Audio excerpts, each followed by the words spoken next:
En fait, le Maroc a été, depuis un certain temps, a été candidat d'une certaine manière à la participation à Livre Paris. Et comme beaucoup de pays, il souhaitait faire partie de ses invités d'honneur, bien sûr. Il se trouve que cette année, Livre Paris a répondu favorablement à cette demande grâce au concours d'un certain nombre aussi bien d'éditeurs, d'amis du Maroc et puis bien évidemment à une sollicitation du ministère de la Culture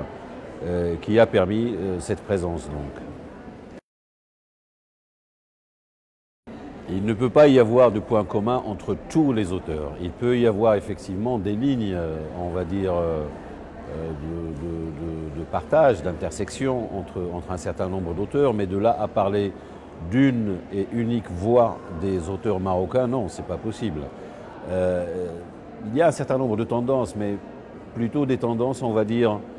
dans l'ordre de la sociologie littéraire, si j'ose dire, c'est-à-dire qu'il y a eu plusieurs périodes de la littérature marocaine qui se sont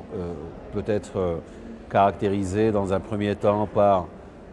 des récits plutôt autobiographiques, ensuite par un roman un peu plus social, si j'ose dire, de critique sociale. On a eu ensuite des années 90 où on a eu ce qu'on appelle la littérature carcérale, suite au lendemain de ce qu'on a appelé les années de plomb. Et puis aujourd'hui, il me semble qu'on est dans quelque chose qui est un peu plus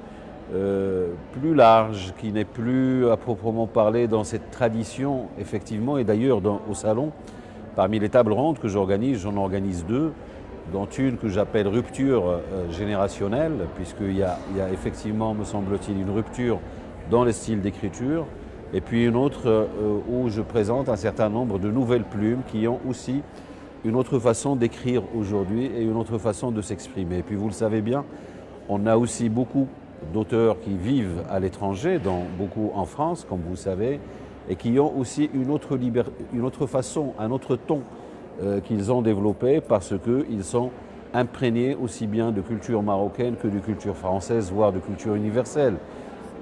Donc non, à mon avis, définitivement, non, il n'y a pas de style, il y a des styles, et puis on peut introduire là-dedans les arabophones, les francophones, les amazirophones, voire d'autres langues. Donc je pense qu'il y a une pluralité, et c'est tant mieux. C'est une question piège, parce que vous allez me fâcher avec beaucoup de mes amis auteurs, que j'aime tous beaucoup et que je lis avec énormément de plaisir. Et donc je choisirais plutôt quelqu'un qui m'a marqué, à vrai dire, et qui malheureusement est parti, c'est Driss Charaibi, un livre qui s'appelle Les Boucs, paru dans les années 50, l'un des premiers livres marocains d'ailleurs de l'immigration, si j'ose dire, puisque Driss Charaibi, dans les boucs, parle de la condition des immigrés dans les bidonvilles autour de Paris.